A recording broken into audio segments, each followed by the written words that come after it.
I recently posted about how my dad was indoctrinated by a man named Orson Bean.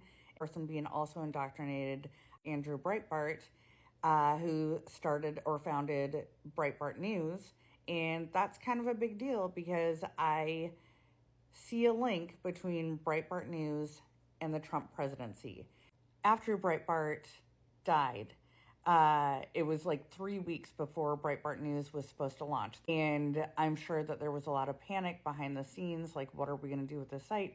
Because a guy named Robert Mercer had poured like $10 million into Breitbart News. And so the decision that was made is that Steve fucking Bannon would take over.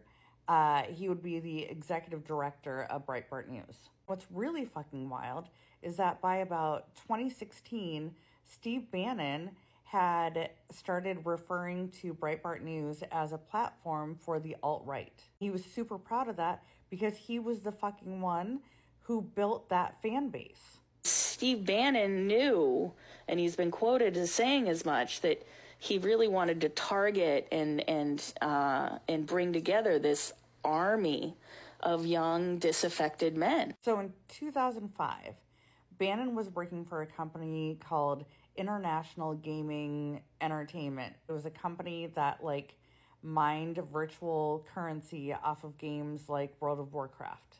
He got a glimpse into other people who were playing the game, and it seemed to be sort of like young white supremacist males.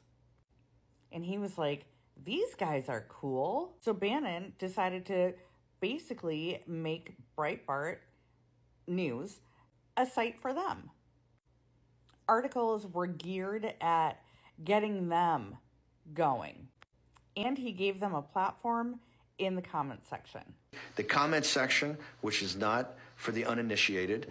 And, you know, we said, hey, we're building a community here.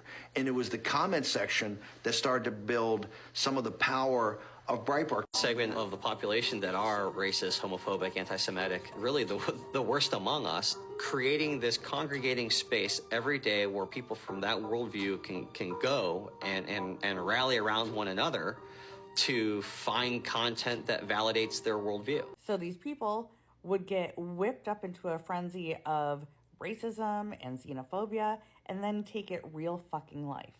Milwaukee County 911. Yes, Milwaukee Sheriff. Some guy's shooting a gun from temple or something.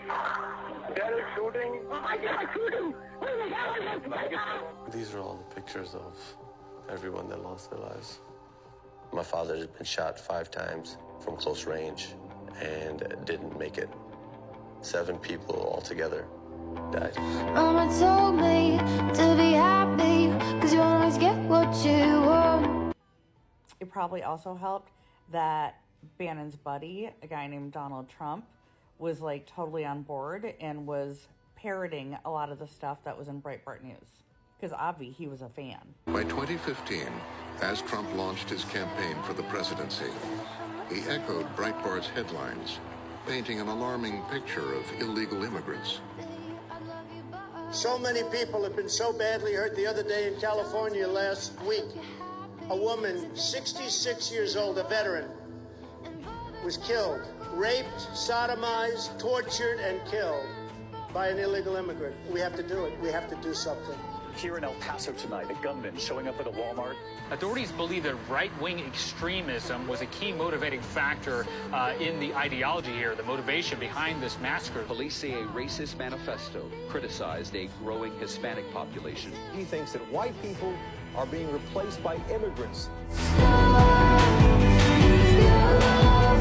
So it would seem, allegedly, like there is a direct link between Bannon's online army and the worst and most prolific mass shootings that have happened in U.S. history, which is between 2017 and 2019 during the Trump presidency, and a lot of them were race-related. And an example of how fucked up Breitbart News actually was and their link to the White House,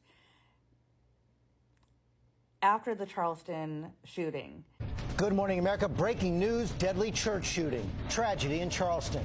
At least 9 people killed overnight in a massacre in an historic black church. I do believe this was a hate crime. There was a woman named Katie McHugh who was a editor at Breitbart News, and she became a whistleblower after a lot of shit happened.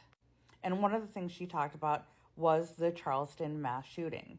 And when that happened, it seemed like black people, because it was a black church, it seemed like black people were garnering a lot of sympathy, and certain people did not want that. So she started getting a lot of emails from a guy named Stephen Miller, who was in the White House working for Trump. He's also sort of the poster boy for alt-rightness. In 2015, not long after a white supremacist slaughtered 9 black Americans praying inside their Charleston church, McHugh says Miller called and emailed not with sympathy for the victims, but instead a focus on changing the narrative to outrage over the removal of Confederate statues. So Breitbart News sort of led the charge in putting out article after article after article about Confederate statues and their importance in history and how these horrible woke people wanted to take away people's history. And that group that Bannon had sought out, those white supremacists, got super fucking pissed. More articles, more readers, more anger, and then it goes real life, and people die. So on Saturday, I'm actually having lunch with a member of the media. He said, man, the Charlottesville thing's really out of control. He says, you didn't see the march last night? I go, no. I said, I knew they're doing something about the Confederate monuments, but what's the big deal?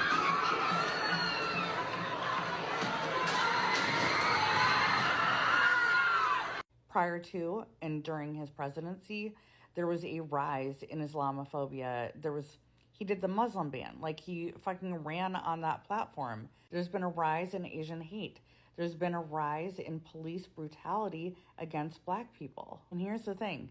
Everything that Trump says is carefully orchestrated to sow divisiveness, and coordinated with Breitbart News.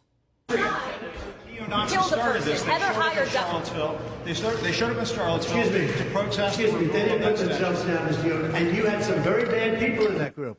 But you also had people that were very fine people on both sides. You had people in that group, excuse me, I saw the same pictures as you did. You had people in that group that were there to protest the taking down of, to them, a very, very important statue and the renaming of a park from Robert E. Lee to another name. So the debate happened a couple of weeks ago. In Springfield, they're eating the dogs, the people that came in. They're eating the cats. They're eating the pets. Within a week of that happening, there were like 33 facilities at least that were closed down in Springfield, Ohio due to bomb threats. This included their city hall, the DMV, and schools with children in them. So obviously Trump was asked about the bomb threats, like did he feel any sort of responsibility for this? And I'm going to have to read his exact quote. I don't know what happened with the bomb threats. And then he inexplicably said about the border, like he changed subject, which is what you're supposed to do in that whole group of people. He said that the border had been taken over by illegal migrants, and that's a terrible thing that happened. What? I don't know, I guess every time Trump says shit, we just all stand back and stand by. You know, if you had one day, like one real rough, nasty day, and I mean real rough, the word will get out and it will end immediately. End immediately. I also wonder if Andrew Breitbart would be proud of what became of Breitbart News. And I feel like he probably would have been, based on things that he had said prior to his death in 2012. That was the left, and that's my war. This is what the left does. They destroy people. The liberal left wants to destroy him, and they want to destroy our country. There is a link from Breitbart News to the Trump presidency, and it is impacting today. Just want to get this information out there. If you have made it this far, Thank you very much for watching. And I'm going to do some more videos like this. So I guess stand back and stand by.